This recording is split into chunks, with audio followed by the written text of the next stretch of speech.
Okay, Cass. This is Dad's guide to you. It can be used for the kids too. But so this is the trunk. And if you need a spare tire, just loosen this off. It takes a bit. How I'm doing it.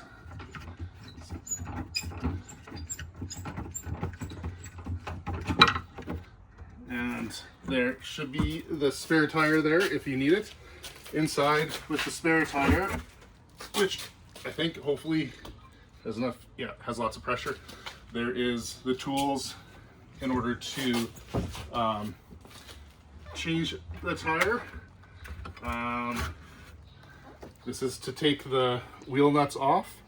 So I think you know how to do this, but it doesn't go back and forth. You actually have to go all the way around. Okay. So that kind of sucks. And then other stuff comes out a little bit harder.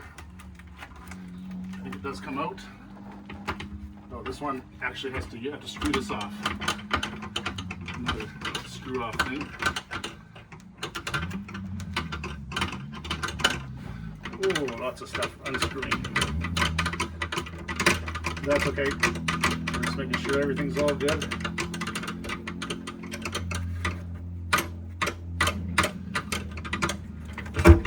Anyways.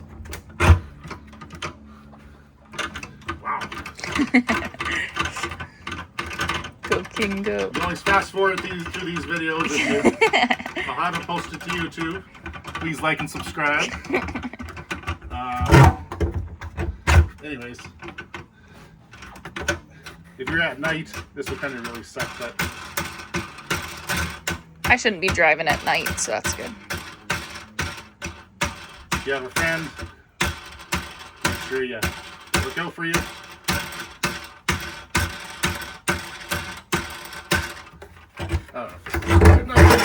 There we go. Yay! Finally get it off. And this comes off. Don't need that, that's just to keep it on. And so how it works is you'll put, this goes on the ground, this end goes in the grooves on the bottom. So you just kind of feel around and there's these parts right here. That's the part that this goes in or whatever, right? So what I usually do is this is the same kind of wheel nut, and you just turn it enough so that it's easier to do it this way, and you just get it up enough so that you can get it in that groove, close to that groove, and then put this straight, and then keep on turning until it grabs onto that. You might have to feel around, ebb it off by going lefty-loosey, and there's like a groove in there, so you just get it so it bites into it. Kind of just got to feel around. It's hard to see in the video, and then you start to turn it. Doesn't need too much strength, but if you need more strength, just go like this, and this is the motion that you use. And eventually, it's going to lift up that tire, but you don't want it to lift it up all the way. These wheel nuts, they're hand tight, and if you need to, you can use this, but it's an outer shell, and you take this off, and it's just a cover, and then you can go ahead and loosen these off with this. Yep. And then when you're all done and you have it changed, just put this as a cover back on and just hand tighten these. I at least loosen that a little bit, and that's all you need to do. When this is done, to lower it back, of course I didn't lift it up all the way. You just keep on going lefty-loosey until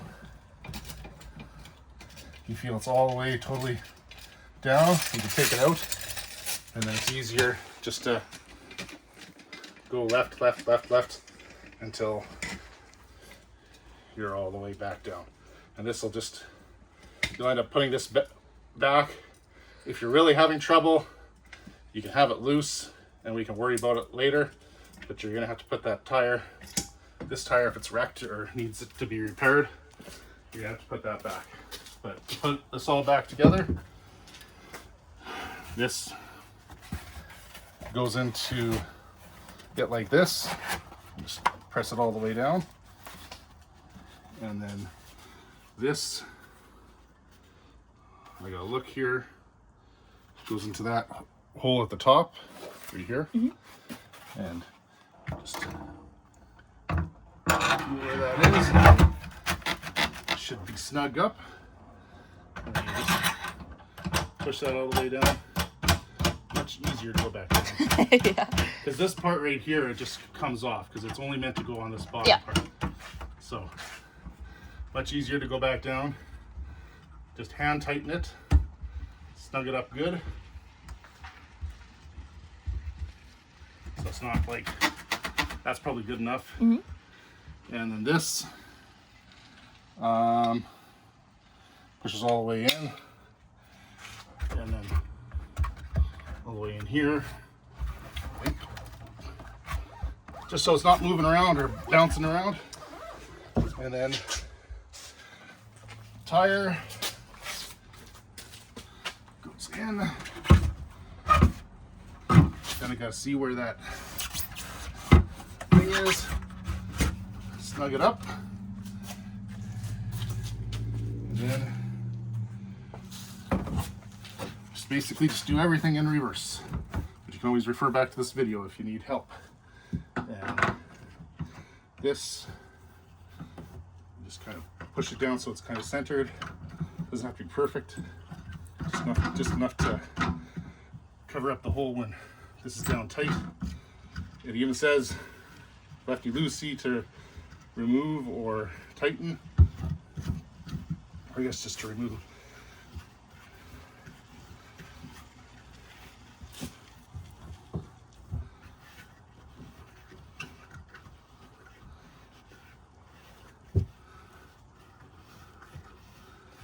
Wow, that's a lot.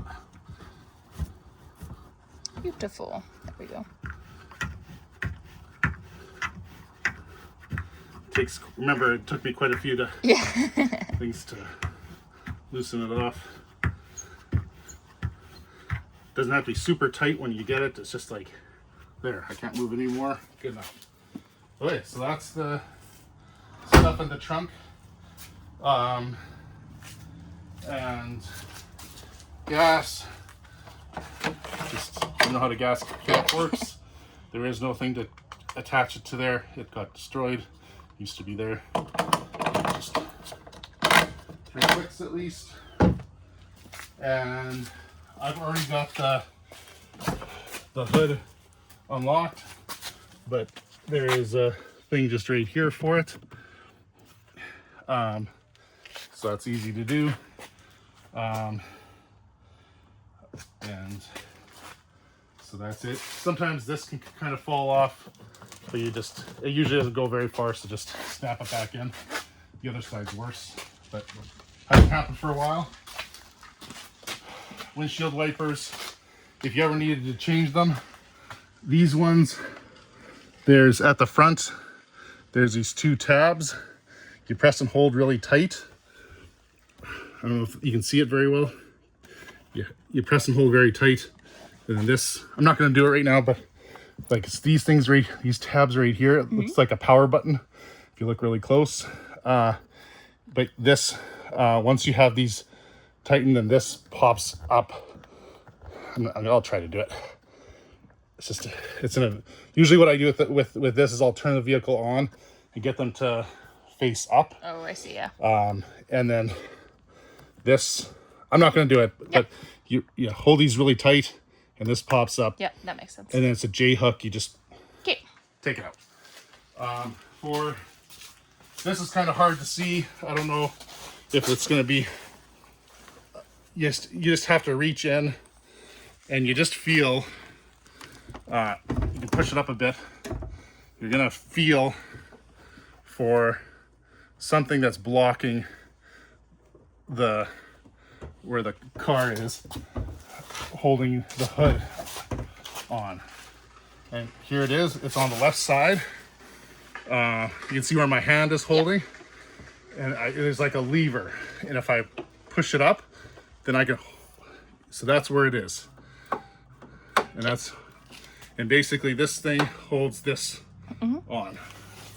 And then fortunately mine is held up by hydraulic lifts. So the things that you need to concern yourself with, and I'll try to fill this because I think we have a little bit more. This is where the windshield wiper fluid goes in. Basically just dump it right in. And if you're going to check the oil, I'll leave you a rag inside or a paper towel. But basically, you can just get anything that can wipe it clean. Kleenex, McDonald's cloth. This is where you check the oil. You take it out, and you want to do this before you add any oil. Yep. And if you add oil, you want to have it running at the same time. Generally, I think. I might be wrong on that. But you just push it all the way in, take it out, and then you look.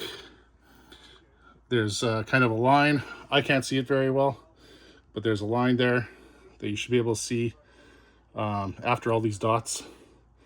That's where you want to fill it up to. You don't want to overfill it. Let me put my glasses down. You can see basically up to here, like where the end of that last Little dot grid is. thing. Yeah. That's where you want to fill it up to. It's okay that it's a little bit full. I trust things, but that's, as long as you're filled up to there, you should be good. You can fill it directly in here, but you can fill it right in here. Usually you want to make sure that the engine's not too hot. Probably want to turn it off if you're going to add it directly into here.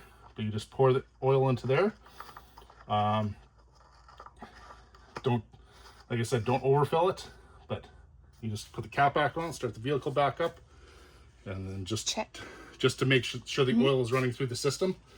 Turn it off and then check or whatever. Yeah. Other things you probably don't need to worry about is I think this is transmission fluid. That's been repaired. Where's coolant on your vehicle? Coolant is... Where is coolant? That's a good question. I can't remember. Oh, right here. Coolant is right here. So if you need coolant, just Google it, how much there is. You just add it directly into there. It has to be a mix of, like sometimes you buy coolant in pre-mixed, or we call it, you'll look up online and it says, add, 60% coolant or whatever, which means, for every, 60 milliliters of what 60% means. Just, here's the battery. If you need a boost, which I doubt you'll need, this should be a newer battery. You would basically hook up negative, positive, and I'll probably send you with cables, and you just hook them both up to here, and you hook it up both up to the other vehicle, and use that to boost you.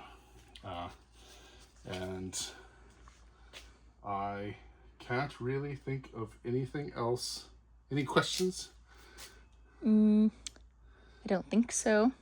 I think that about does it. I'll try to put this in chapters, so look down below in the description. My content creator king.